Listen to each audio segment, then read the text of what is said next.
Okay. Hello, everyone. How are we doing? Ready to start? My name is Delfina López Freijido. I'm Director of Global Linkages at Nature Finance Accelerator. And in name of the whole team, I wanted to say thank you very much for being here. I know there's this FOMO sometimes about all the events going around, and we still cannot be located as humans. So thank you very much for having joined us. And before going into other things, I wanted to say also thank you to Intent, who has supported us in hosting you today and throughout the year as we develop the Nature Finance Accelerator. So thank you. And just a quick review on how the day is going to go, or how the session will go. We're going to have a presentation on Nature Finance Accelerator so that those that don't know it yet can have a grasp of it. Then we'll have a presentation of our first pilot, the Mellingen Biodiversity Pilot, followed by a panel discussion and then the breakout sessions. And I see we have people in every table, so we'll be able to discuss all the critical topics. And just to bear in mind before heading on, what we're trying to accomplish is how we can mobilize private capital into nature and crowding private capital. We've seen this in many sessions or in many discussions. I bet you all have been discussing this at some point. But we want to focus on particularly how can we get past subsidies, public subsidies, and the fragmented reality of philanthropy to start getting more structured, reliable, and recurrent payment for ecosystem services. So that's a little bit what's behind our minds with the discussion we're going to go through and the discussions at the sessions and tables. So without further ado, Enrique Martins, Managing Director of the Nature Finance Accelerator. Welcome. Thank you, Delfina. Welcome, everyone. It's a pleasure to have you all here. Thanks for taking the time. I want to start by giving you a story of our origin so you understand what we are. There was a roundtable called by the State Secretary for International Finance in Bern at the end of 2023. They were discussing how can the ecosystem, the Swiss ecosystem, put nature finance on the map in Switzerland. And out of that roundtable, there was a year-long consultation process. A lot of stakeholders from the Swiss ecosystem, you can see a few logos here, were discussing, and it was decided to create an initiative called the Swiss Global Hub on Nature Finance that was launched, announced by Andre Hoffmann at the end of 2024 during the Building Bridges Conference. And we actually kickstarted our operations. I got onboarded in March.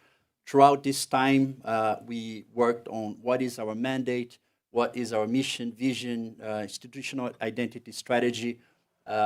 We then formed our advisory board. We recruited our team and started working already on our work program. This is how we are structured today. We have an incubation period between 25 and 26. We are seeded and incubated by Nature Finance. We have very strong institutional support from Intent as well. And we are guided, our strategic guidance comes from our independent advisory board. We are spinning off this year. We are soon to become a foundation as well. The same advisory board will be transported into the new foundation, and some of you may know who Mark Halle is. He's going to chair our executive board. This is our advisory board. It's co-chaired by Andre Hoffmann and Marie-Laure Schaufer-Berger from Pictet. And we have Judson here, our advisory board member as well. And it's a high-level advisory board comprised of senior Swiss people in the ecosystem. And it's by design, it's very Swiss. And as we progress, the goal of what we want to do is really connect Switzerland, the nature finance agenda of Switzerland, with global markets. So there will be an evolution. I want to briefly tell you about what is our strategy, what we're working on, who's in charge of what, if you want to reach out to them and discuss.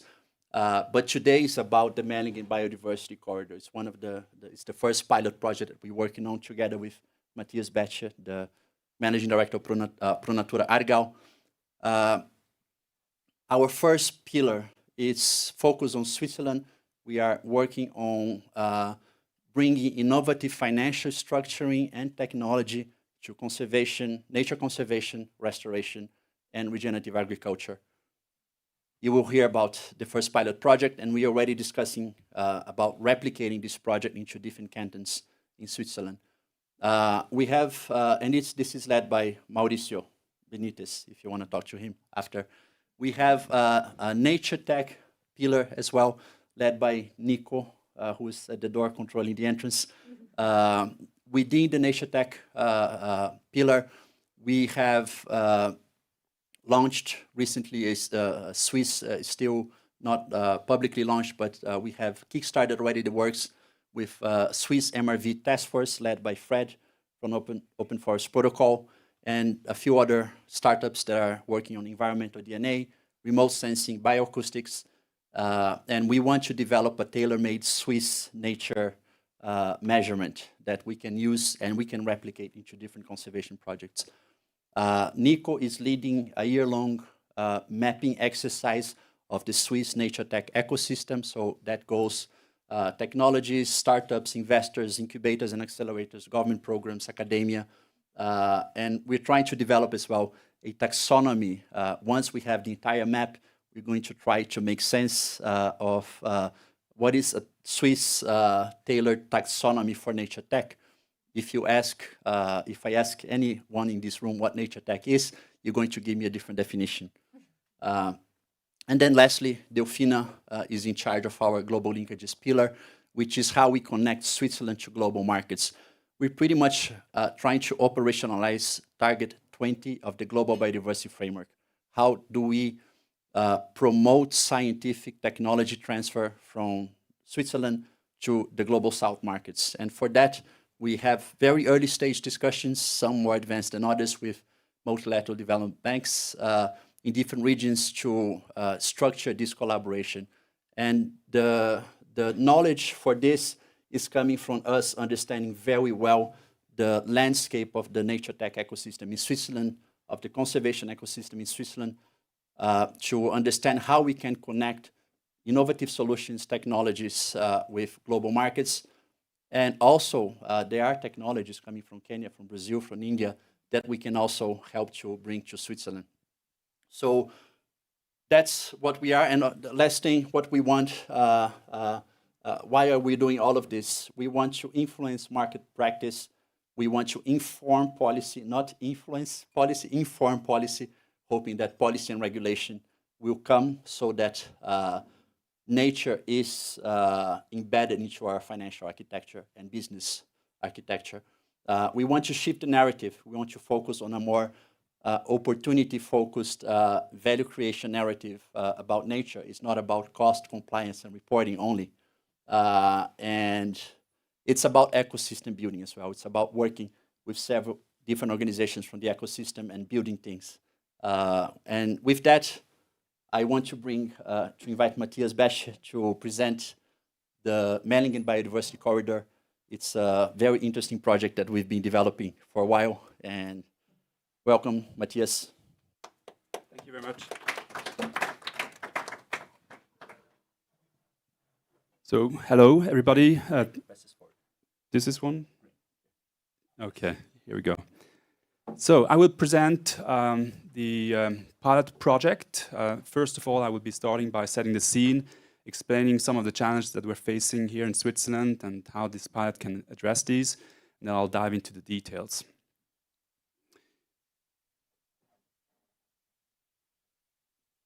So, Switzerland, land is a scarce resource. Small country, land intensively used, lots of interest on land, and you've got to squeeze in biodiversity into that scarce resource. Also, it's quite expensive in Switzerland, so nature conservation in Switzerland comes very quickly at a fair price. It has a price tag. And so if you want to address that, you need to find an innovative way of scaling your biodiversity impacts on this scarce resource. Now, it having a price tag, if you look at what's needed in terms of nature funding in Switzerland, there's a widening investment gap. We have a banker's study that is saying that by 2050 there's a need for investment into nature of 5.3 billion a year. That's a big number. And that is contrasting to what's actually happening right now. Public funding is shrinking. So the state is pulling out in lots of projects for nature conservation. For instance, subsidies for biodiversity in farming are being cut from 90 to 50%. That impacts farmers, it impacts our work on nature conservation. So the tendency is going all the way the other way around. So we need to find a solution to that. That is exactly what this pilot also seeks to achieve, finding a way to have a high integrity mechanism to channel in corporate funding, catalytic funding into funding these evidenced ecological action with stewardship and with outcomes being monitored and transparently reported. So turning to what's going on with the corporates, I mean, if you look at the overall international global trends, tendencies, there are mounting pressures coming in terms of transparency requirements, the various frameworks emerging. Leaders ought to know their footprint on nature. They ought to know what the risks are attached to doing business because nature is an infrastructure, as any other infrastructure. They are reliant on that and they need to take care of that. So there's mounting governance pressure there, and there's no means for Swiss corporates to actually demonstrate that how they're investing nature positive, and there's no domestic pathway available to these corporates to do that. Again, this model that we're developing with this pilot seeks to address that. Now, for doing this, we need to work locally, and that's a difference to perhaps on some of the climate projects. Biodiversity is local. I mean, you cannot sort of offset, impacts in Switzerland by doing something else in another continent, and vice versa is true as well. And we cannot choose to have a planet where we say, on one half of the planet we do biodiversity, and on the other we don't because it's expensive, it's too expensive or too complex. That doesn't work for biodiversity. It's all intertwined. It's a complex ecological system. It's all chained up. We know it's complex. We've got to make sure we have biodiversity all around and make sure that it works. So we've got to develop projects that are investable for corporates. And if you look then at what's available, well, in many countries, lots of work being done, but again, Switzerland, we're lagging behind. And again, that is what we're developing here with this pilot. So high integrity mechanism to channel in catalytic corporate funds into funding the evidenced ecological action and stewardship with the outcomes being reported transparently. It's a proof point that we're developing, a proof point for how concessional capital can crowd in corporates.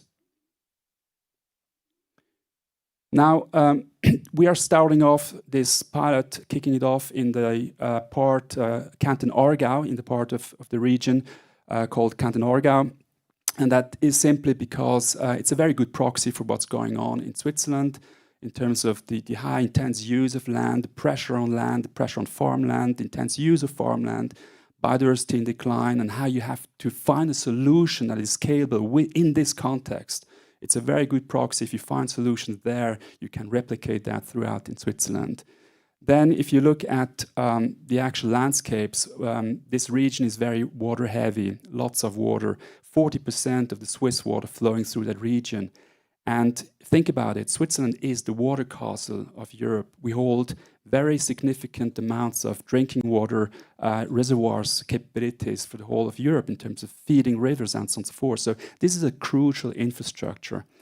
And it has many, obviously, companies dependent on nature as an infrastructure. And that, again, is something we want to demonstrate how nature infrastructure inputs is direct inputs to business. Now, why are we involved as Pro Natura Aargau? We are a chapter of the Swiss National Organization. Pro Natura is the largest, oldest nature conservation organization in Switzerland. We were founded along with the creation of the Swiss National Park. And we have a very significant amount of reserves that we maintain, a track record in restoring landscapes, in doing nature conservation work. So what we are doing is really adding credibility to this project. We're providing stewardship, governance. Our brand means also that, that you can rely on this project delivering what it needs to deliver for biodiversity. Turning now to the project as such. You see two charts, and I will be taking you through in a few steps. The first is the map on the left side, the map of Switzerland, just so you can sort of figure out where we are in terms of the arrow. That's where Mellingen is. This is where we did secure a leasehold farm operation. It's the first of a portfolio that we are going to build as part of this model. This leasehold farm operation is 20 hectares the size. We're going to enlarge that towards 30 hectares. Now, 20 hectares is a sort of average size of a farm in Switzerland. It's quite meaningful in terms of think about it again, that land is a very scarce resource in Switzerland. So it's quite a meaningful size, but what we're doing there is we're going to restore the landscape. We're going to restore the landscape that used to be there on that site, putting back the infrastructure that used to be there in terms of rivers, wetlands, meadows, orchards, hedgerows, and so on and so forth. We're going to put back the furniture. The thing is, with doing this in a very conceptual approach in terms of nature conservation, we're not going to impact only these 20 hectares. We're going to impact the whole region, and that's being explained on the chart on the right side. This is zooming in to the map onto the leasehold farm operation. The yellow circle is around these 20 hectares of the leasehold farm operation. So when we looked at that as Pro Natura, we realized there are various habitats of national importance in terms of biodiversity all around. Those are the various shaded colors all around these yellow circles.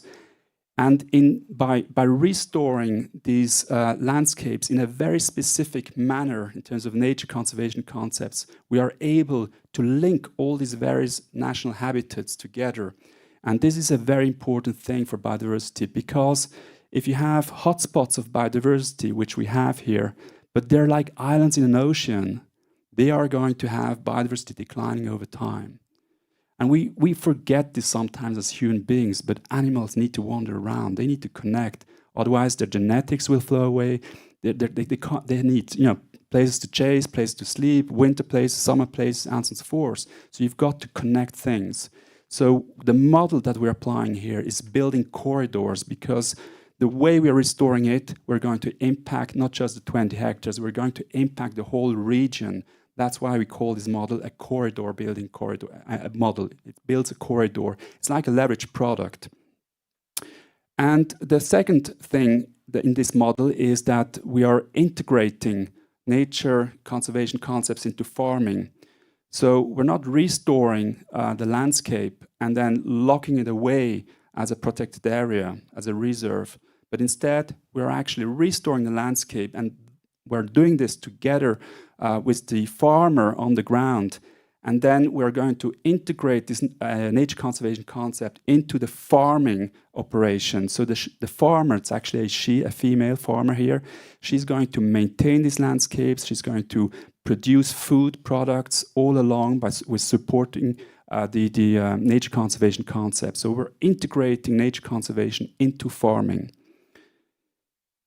By doing that, we have scale and we have replicability. This is the first piece that we're achieving with this model. Land being scarce resource, we have a model that has broad impact by building these corridors.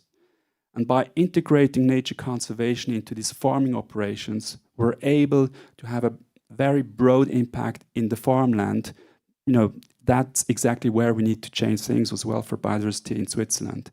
And it's also replicable. The picture you saw with Mellingen, you can see it throughout in Switzerland again and again. You see farm operations and various habitats all around, hotspots that are not connected. And we can build these corridors. We can replicate that by integrating into farming operations. And with this, we can build a portfolio, a meaningful portfolio that provides this. Now, second, we are working together with the farmers. I mentioned that. So we're anchoring these projects socially and economically. And thirdly, we're innovating around finance. It's a blended finance approach. So we're utilizing public funds to kickstart, to help secure the grounds. And then we need catalytic outcome now, catalytic funding, corporate funding that is being channeled into paying for the verified ecological actions and the stewardship, with the outcomes being observed, monitored, and transparently reported. On the fourth bit, we need tech, because we need to generate the data. We need to generate the data that corporates need to take decisions for that to become investable. So we're working together with the tech firms such as Open Forest Protocol, DNR, and others to help us there to develop these data capabilities that we need. So with this model, we're building the offer. We need now the demand in terms of the corporate side being crowded in, and that's exactly where we want to ask for everyone to join this journey. We want to have this as the proof point for how we are crowding in the concessional capital into making this happen. So thank you very much. Thank you. So we'll get onto the panel now. I'll invite the panelists to join us. Very briefly, joining Enrique and Matthias is Fred Fournier, CEO and co-founder of Open Forest Protocol. It's also Tonio Bonassisi, MIT professor and director of the Sustainable Energy Center at CSEM. Judson Berkey, managing director and chief sustainability officer at UBS. And Mauricio Benitez, director at Nature Finance Accelerator. The floor is yours. Thank you. Great. Welcome, everyone. Thanks for coming. I want to start with what is the problem that we are trying to solve. A lot of you may have already be familiar with, you can see the slide, but this is the slide from a study from the Swiss Banking Association about the nature financing needs in Switzerland. They estimate that the nature financing need is about 5.3 billion annually, and that only 15% of that financing is what they call bankable. That means a private sector player, a corporation, a bank can invest and see a financial return. This is a failure of our financial and business architecture. Negative externalities are not priced into the system, and positive externalities are not rewarded. I am confident this will be solved with policy and regulation over time. It may take generations, but if we want to live sustainably in this planet, this is the only way forward. And we have the conviction that we cannot wait for the policy and regulation to come. So what we are trying to do with all of our activities and engagements is to accelerate the pace at which private sector comes in and replaces unreliable and decreasing public funding for nature and philanthropy as well. So with that, I want to start with my first question to Tonio. No, you're a solar energy pioneer. One of the reasons we have affordable solar energy today is because of your research. You have worked across the US, Asia, Europe. You understand the power of global scientific collaboration. Having arrived in Switzerland a couple months ago and taking the leadership at the Sustainable Energy Lab at CSEM, what are Europe's unique strengths and opportunities when it comes to developing the technologies that we need to live sustainably in this planet? Thank you, Enrique. Yes, as mentioned, I've worked in Asia, and I wanted to start with a short story about Singapore in particular. I was director of a 25 million Singapore dollar center focused on combining AI, automation, and domain-specific technologies from metals, magnetic materials, semiconductors, and so on. One of the things I noticed about that environment in Singapore, it was heavily centrally orchestrated. So the capital and the impact were orchestrated centrally. What I mean by that is, as we developed IP, part of it was bundled and used. I was seated in the EDB, the Economic Development Board offices, during the wooing of a large multinational corporations re-headquartering from the UK to Singapore. Might ring a bell. And all of it, the technology, the capital for this entity's headquarters was centrally orchestrated. And eventually they did get quite a sizable technology ROI off of it. I pride myself of having probably products in your houses that have been touched by our work. Here in Switzerland, what struck me is this disconnect between the capital and the idea generators, right? So I would say 90% of us in the room right now are looking for capital for our ideas. At least that's my impression from the conversations. And a lot of it is built around networks, right? So this becomes an access or opportunity limited flow. I think the advantage of working here, though, in terms of what we have, we can focus well beyond a 5-year research, innovation, and enterprise plan that is centrally coordinated. We can pick an area that we think is very important and grind for many years as long as we can stay financially afloat. And that gives us a timing opportunity that might not happen through as centrally coordinated of an effort. But it's really, I think, to unlock our potential here, it's providing access and opportunity to innovators like yourselves to capital. Great. We need innovation in tech. We also need innovation in finance. And I want to bring Mauricio to the discussion. You have 20 years of experience structuring innovative financing mechanisms, blending finance in emerging markets with a focus on nature, sustainable food systems. And you just recently started to use those tools in Switzerland. How does it compare to structured a blended finance mechanism in Switzerland, in a place where we have abundance of capital, but it's also a high-cost environment? How would you compare the challenge that you have in using blending finance tools to attract crowding private sector in Switzerland versus other markets? Yeah, thanks, Enrique.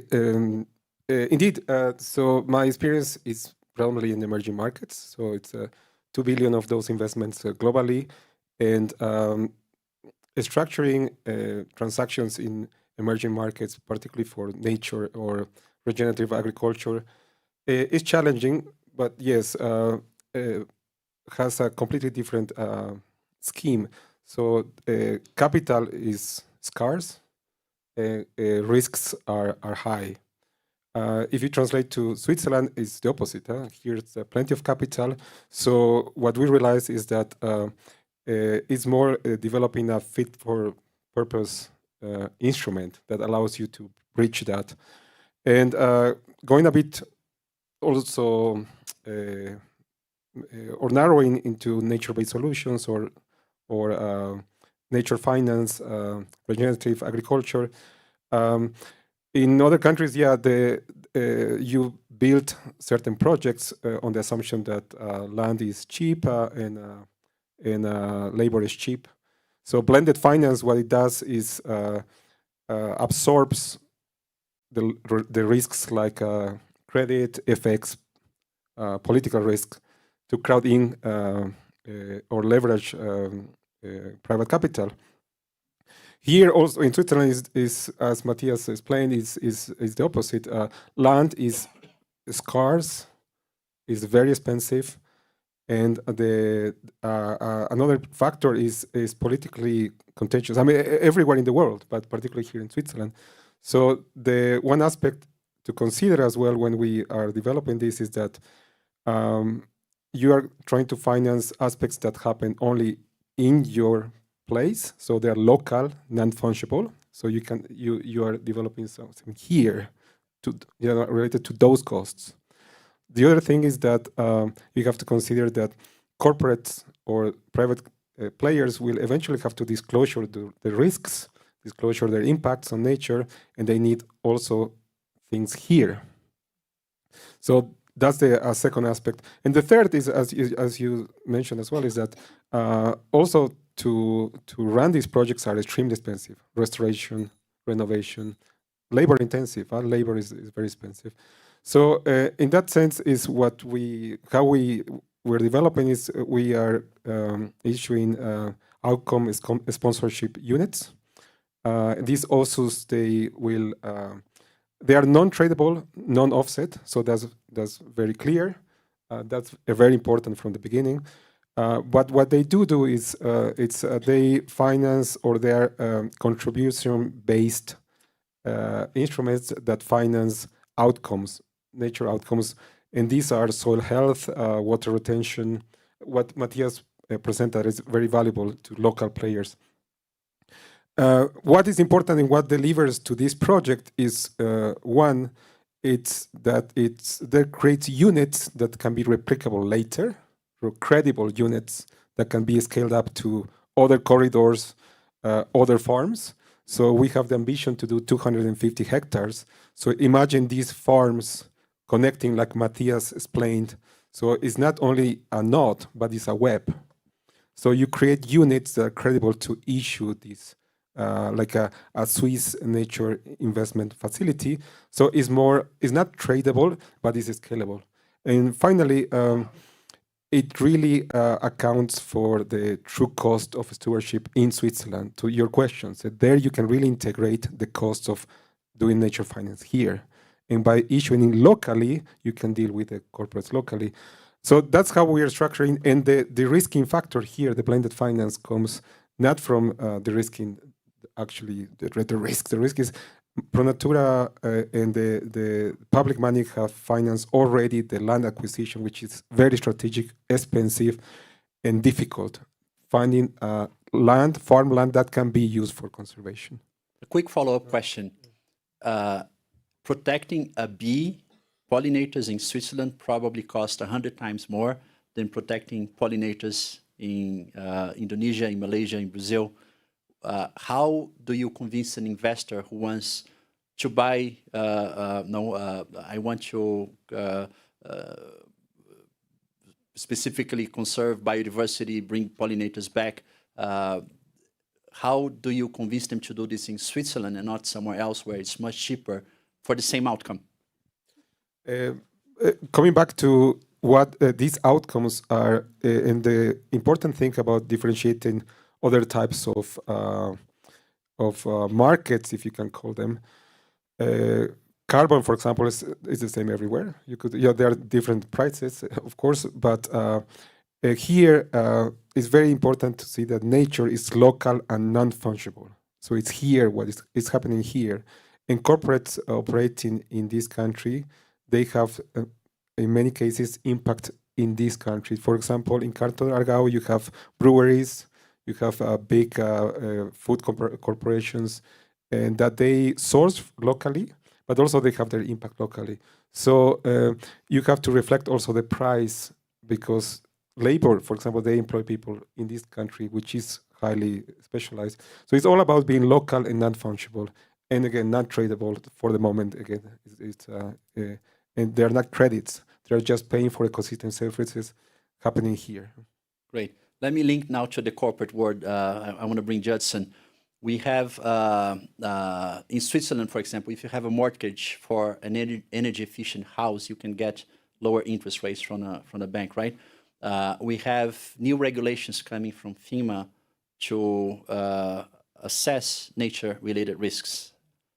My question is, when can we expect that a mortgage for a building that has a biodiversity uplift, maybe a garden, maybe connects to life, there's a corridor that life can go from a conservation area to the garden to a forest.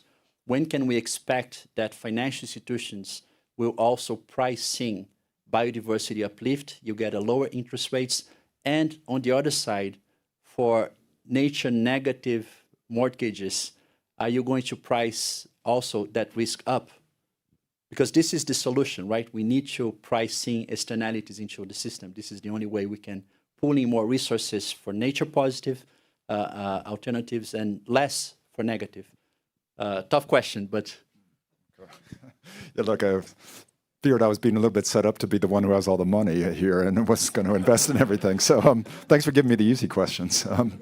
Look, let me try and answer your question a bit more holistically in a way, because, I mean, in essence, what we need to figure out is how to, as you say, make things investable. You give people an economic incentive to finance, that be preservation, restoration, or the regenerative agriculture you talked about. I mean, yes, I guess financial sector can play a role in that, but unless the economics work more generally, I don't think the financial lever actually is going to be the first best lever. We've seen that with climate, right? I mean, this idea that the financial system was somehow going to drive out climate mitigation more broadly. So I think we have to be a little bit realistic about, is this a financial sector problem or is this an economic problem? And I think it's an economic problem in the first instance, the fact that we're not actually pricing for these externalities. And you've heard that study that we have from the Swiss Bankers Association. In many cases, nature is not investable or financeable at the moment. Most of that comes from public sources. But I think what this project really can do is actually start to give us a vision of how to think about this and how to actually take action. Because I think it is time just to start taking action. We spend a lot of time doing analysis, and there's the Swiss Bankers Association. I see Amandine from BVF here. I mean, they've done great work.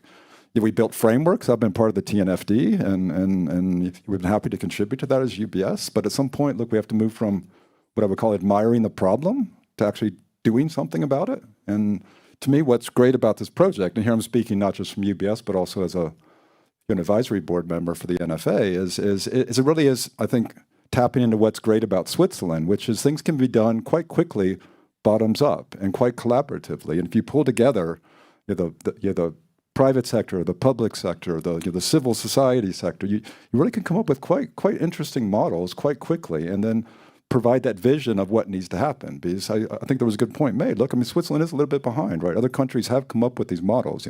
Net biodiversity gain in the UK, nature restoration in Australia. Germany's had something forever, it seems. So we need to get moving in Switzerland. But I'm really optimistic about this because I think it taps into what's great about Switzerland. Back to your point, this is a whole Swiss thing. Well, I've become Swiss over the years, I guess, but I'm not originally from Switzerland. I'm originally from the US. I'm not sure I should say that on today, but it's the truth, and I won't deny it. And when coming here and living here now for 20 years, I think there really is, to the point made, there's a lot of great knowledge here, and there's money here. If you could find a way to bring the two together, change the system a bit, and give people the economic incentive to really make these investments, then I think you're onto something. So it's going to be hard work. I don't want to underestimate what this is going to take, because in essence, what this model is, it's asking for donations, right? It's asking people to buy these units of restoration preservation, but not because they're going to be able to resell it or generate a return on it. It's really, in first instance, a corporate donation, which we are looking at as UBS through our philanthropic arm, and I'm hopeful that, it's not my decision, but I'm hopeful we will get to a decision that we want to support that.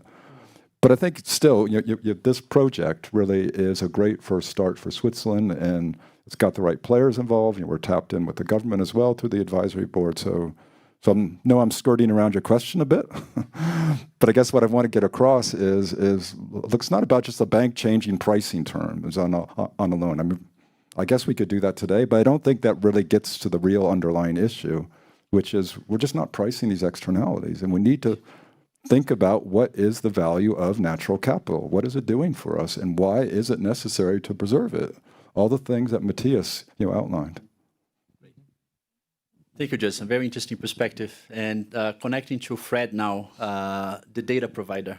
First, congratulations. You're coming from a very successful seed financing route for Open Forest Protocol.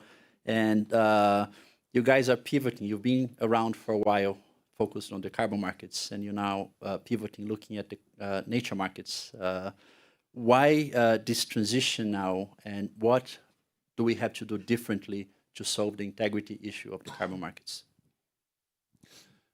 Thanks. So I'd start by saying we're not pivoting, really. We've always looked at not only carbon from the start. We use carbon as the way to, accelerate restoration, forest restoration, or in our case.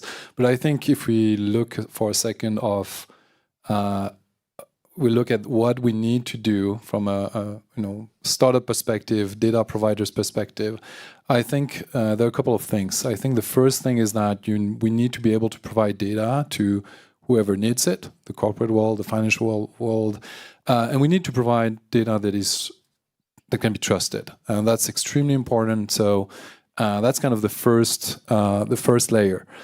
And of course, when we think about data that is biodiversity data, it's a bit more complex than just carbon. Usually, I don't want to generalize, but in this case, we're looking at different type of data, and ProNatura is, of course, doing that really well. But they're doing it in a way we've been always doing, where you go to the ground, you capture data with experts, and it's a relatively slow, expensive process. It's very accurate, obviously, and so that's why also we've been doing it. But I think we have to move on to other solutions, and other solutions, they're not baked, they're not ready yet. We need to also think about how to build those solutions. And one thing that I really like about this pilot project is to think about who are the different data providers in different field of expertise. So here we are looking at DNA, we are looking at bioacoustics, we're looking at water, underwater and water quality and quantity. We could be looking at other type of data, drone data, imagery, satellite imagery. We could be looking at a lot of other type of data. I think we have decided to start with this. The big question is how we acquire the data, how we package it, and how we present it to the public. And that's where it becomes interesting, because on one side it's a process. On the other side, it's also thinking about how the data is going to be used and by who and when too. So for the moment, what we really want to design is a platform where all those data I mentioned, with DNA providing the eDNA data, with Riverkind providing the water data, and with Signature providing the bioacoustic data, to make sure that data is going to come to a platform that we're going to be hosting and delivering. And so that's the M part, if we think about MRV. So the measurement part, it's going to be done by them. The reporting part is still an open question. How we're going to report, how do we package this data? That's something we still need to discuss, and of course discuss with the different actors. And then there's also the question on how we're going to verify this data. And there are different models on how we could do it. Either it's a model that we know in standards in carbon today, where there is maybe one centralized entity verifying the data, and that could be ProNatura. Maybe there is many entities looking at this data. So we'll have also to think about how we verify this data. And so translating this data process, where we measure on the ground or remotely, where we make sure that all this data is captured on a platform for reporting, and we verify that data, is basically the whole work that is lying ahead of us. We had another round of questions, and I wanted to open for you guys to also ask questions, but we're running out of time. I will have one last question to Matthias, and then we can start the breakout session.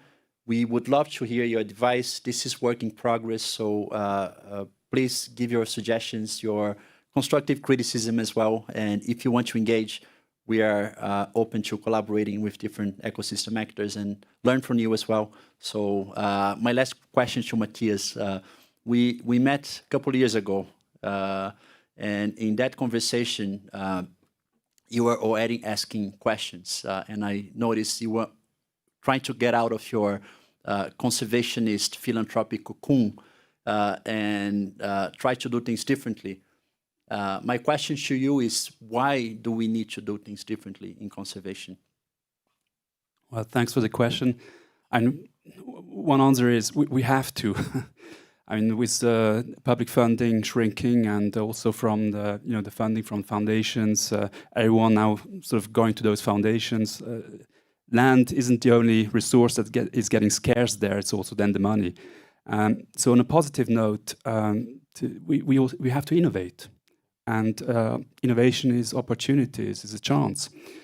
And thinking about that, I think actually we need to see innovation on two sides. The two shifts that I think need to happen. One is a leadership shift, and the other is a structural shift. On the leadership shift, that's for the demand side. I mean, leaders have to understand what their impact is on biodiversity. They should know that, because if biodiversity is seen as one of the biggest threat to economy in 10 years' time, well, you've got to act now. I mean, you need to understand what you need to do for that nature as an infrastructure to still being out there, providing for the resources, providing for the infrastructure that you are reliant on. So you need to invest into that. You need to understand where your risks are. So I think leaders need to really look into that now, irrespective of frameworks or policies or the like. I think it's a matter of leadership, just to look into the future in terms of what needs to happen today for that nature as an infrastructure still being around 10 years' time, so that my business can be successful. And the second is that on the structural shift, I think we need to make that decision for CEOs, for boards, easy. So there needs to be an offer that provides the data, that provides the information, that provides the trust, reliability, that provides this investment vehicle that transports that decision for corporates to be able to demonstrate nature-positive investments. And I think that's what we're doing with this pilot, really, designing this investment vehicle, this Swiss Nature Investment Facility, ultimately, I would hope. Great. So wrapping up the panel, we had the finance, the tech, the corporate view, the conservationist view as well. And I think the solution goes to working together, collaborating and finding new ways to do things so that we can crowd in the capital that we need to protect, conserve, restore nature, biodiversity. Round of applause for the panelists. They will sit with you in your tables. They will help to moderate. They will take notes. It's about 11:30 now. Let's go until 11:55. And we'll wrap up with a minute each. They'll have a chance to share the key takeaways, learnings.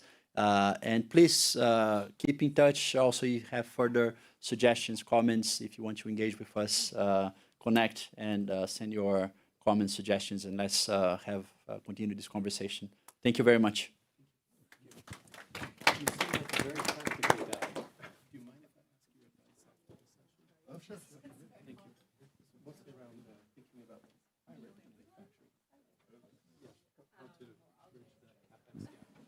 You have the questions at the screen if you need. These are long questions, but they are thoughtful questions. Welcome to the table for nature conservation.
has to do also with policy and regulation, but we all agree we cannot wait for that to come. We need action now, and thank you so much for coming. Thank you for engaging.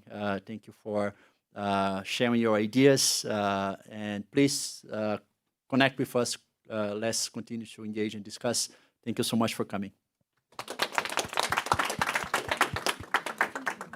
Very good summary of a very big. I honestly don't think I've witnessed the summary that's all of such a. I was like, wow, we had such a coherent discussion.